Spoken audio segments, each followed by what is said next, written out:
हमको गर्व होता है कि आज ऑपरेशन सिंदूर पर बोलने का अवसर हमको मिला, क्योंकि इतिहास में ऑपरेशन सिंदूर को स्वर्णिम अक्षरों में लिखा जाएगा, क्योंकि विश्व स्तर पर इसने एक न्यू नॉर्मल को स्थापित किया है भारत के लिए। ये न्यू नॉर्मल की जो नींव है वो सदियों पहले रामचरितमानस में लिख दी गई थी, जिसकी चौपाई है, बिनय न मानत जल्द ही जड़ गए 3 दिन बीत, बोले राम सकोप तब भय बिनु होए न प्रीत। इसका अर्थ ये है कि विनय और धैर्य जरूर ही महत्वपूर्ण गुण है, पर जब धैर्य का बांध टूट जाता है तो भय के बिना उसका कोई उपचार नहीं बचता। हमारी सरकार के दृढ़ संकल्प से और सेनाओं के अदम्य शौर्य के वजह से आज एक नए भारत को विश्व स्तर पर स्थापित किया गया। ये नया भारत क्या है? ये नया भारत वो है जो शांति के लिए गौतम बुद्ध और महावीर जी के दिखाए हुए पथ पर तो चलता है, पर अगर राष्ट्र सुरक्षा की और राष्ट्र हित की बात हो तो प्रभु श्री राम के धनुष को और श्री कृष्ण के सुदर्शन चक्र को भी उठाना जानता है। आज इस चर्चा के 2 भाग हैं। पहला भाग है पहलगाम पर हुआ अटैक और दूसरा ऑपरेशन सिंदूर। पहलगाम पर जिस तरह से अटैक आतंकवादियों ने किया वो नागरिकों पर अटैक नहीं, वो मानवता पर अटैक है। आतंकवादियों ने धर्म पूछकर उनकी पत्नी के सामने, माँ के सामने, परिवार के सामने, बहनों के सामने सारे जो हमारे देश के नागरिक हैं उनको मार दिया। हम लोग ये पूरा देश वो चित्र कैसे भूल सकता है जब एक नवविवाहित महिला लाल चूड़ी पहनकर अपने पति के शव के बगल में बैठी थी। इसने पूरे देश को झंझोड़ करके रख दिया था। लेकिन दुर्भाग्य की बात यह है कि आज भी हमारे देश में ऐसे लोग हैं जिनको पहलगाम से ज्यादा दुख पैलेस्टीन के लिए होता है, क्योंकि ये उनकी राजनीति को फायदा नहीं देता। लेकिन जहां राजनीति के लिए कई लोग चुप्पी साध लिए, वहां हमारे यशस्वी प्रधानमंत्री ने राष्ट्र धर्म निभाया और उन्होंने महिलाओं के आंसुओं को ही नहीं पोंछा, पर महिलाओं के स्वाभिमान को और सम्मान को पुनर्स्थापित किया। हम बता देना चाहते हैं कि ये एक नया भारत है और आतंकवादी हमले के बाद ये भारत मोमबत्तियां नहीं जलाता, ये दुश्मनों की चिता को जलाता है। ये शांति चाहता है, पर शांति अपने शर्त पर चाहता है, और अगर अपने शर्त को नहीं पूरा किया जाए तो डिप्लोमेसी से डिस्ट्रक्शन तक का भी रास्ता जानता है। इसी बात पर हम एक शायरी कहना चाहेंगे, खतों का दौर गया अब फरमान भेजे जाते हैं, जो करते हैं भारत की आत्मा परवार वो सीधे कब्रिस्तान भेजे जाते हैं।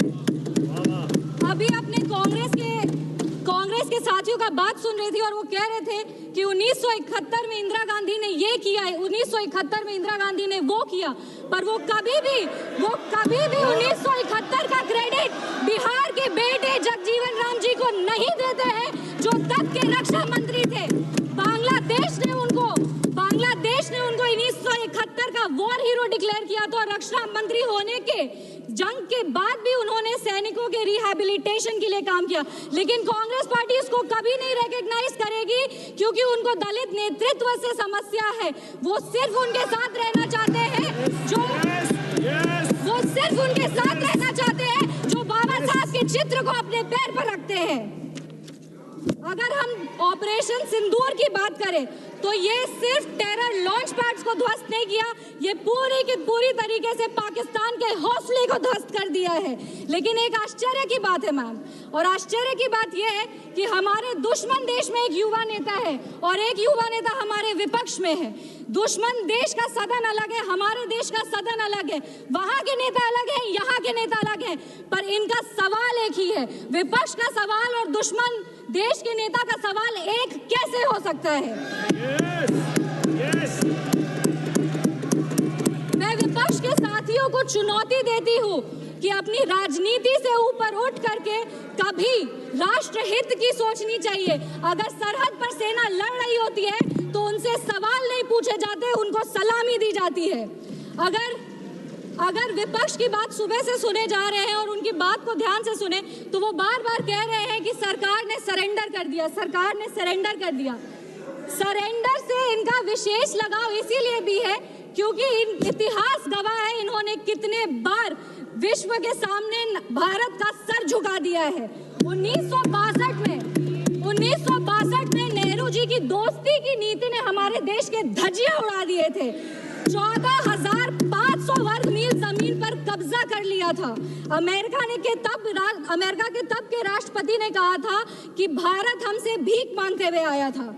1971 में वेस्टर्न मीडिया ने प्रधानमंत्री के बारे में जो भी कहा हो, उन्होंने हमारे देश के बारे में, भारत के बारे में कहा कि भारत एक धोखेबाज देश है और भारत नागरिक धोखेबाज लोग हैं।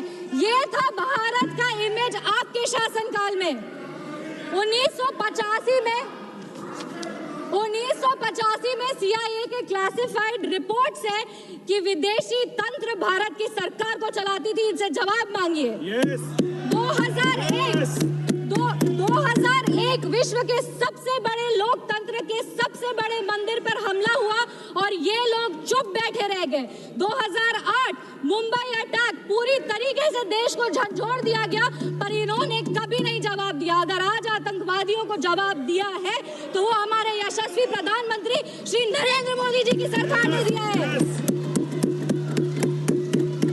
पर इनके राष्ट्रीय अध्यक्ष, कांग्रेस पार्टी के राष्ट्रीय अध्यक्ष कहते हैं कि ऑपरेशन सिंदूर एक छोटा मोटा ऑपरेशन था। ये इनकी विचारधारा का समस्या है। इनको लगता है कि ऑपरेशन सिंदूर एक छोटा मोटा ऑपरेशन था, पर ये इनकी गलती नहीं है। इनकी विचारधारा ये कहती है कि अगर हिंदू धर्म को आगे लेके जाओ, हिंदू धर्म के पक्ष में बोलो तो वो सैफरन टेरराइजेशन है। पर इनकी राजनीति के लिए ये कहते हैं आतंकवादियों का कोई धर्म नहीं होता। ये दोहरा चरित्र क्यों है इनका?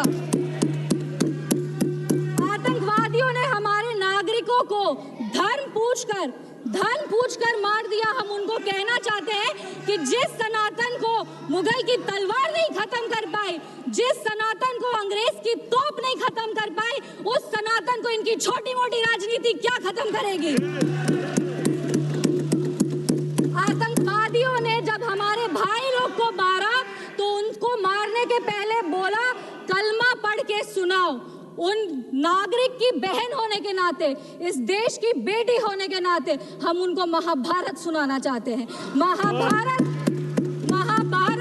सत्य और धर्म की लड़ाई जरूर है, लेकिन महाभारत द्रौपदी के प्रतिशोध का भी प्रतीक है। द्रौपदी का बदला महाभारत है और हमारी संस्कृति में है। अगर नारी सम्मान में त्रुटि होगी तो फिर से महाभारत रचा जाएगा। और महाभारत में लिखा है धर्मो रक्षति रक्षतः। जो धर्म की रक्षा करते हैं, धर्म भी उन्हीं की रक्षा करता है। विशेष रूप से हम धन्यवाद देंगे हमारे यशस्वी प्रधानमंत्री श्री नरेंद्र मोदी जी का, जिन्होंने ऑपरेशन सिंदूर का नाम ऑपरेशन सिंदूर रखकर पूरी दुनिया को बता दिया है कि एक चुटकी सिंदूर की कीमत क्या होती है। और जिसने हमारी महिलाओं के, इस देश की बेटियों के, हमारी बहनों के सिंदूर को उजागर किया, उसको हमारी सरकार ने, हमारी सेना ने मिट्टी में मिला दिया है। अपने वाणी को विराम देने के पहले बस एक पंक्ति पढ़ेंगे। अगर उसूल पर आए तो टकराना जरूरी है, अगर जिंदा हो तो जिंदा नजर आना जरूरी है। भारत एक जिंदा देश है, उसकी रगों में अखंडता का और एकता का खून दौड़ रहा है। और जब जब भारत की अखंडता पे और एकता पर प्रहार होगा, भारत एकजुट होकर के मुंह तोड़ जवाब देगा। जय हिंद, जय बिहार, भारत माता की जय। जी श्री अभय सिन्हा जी।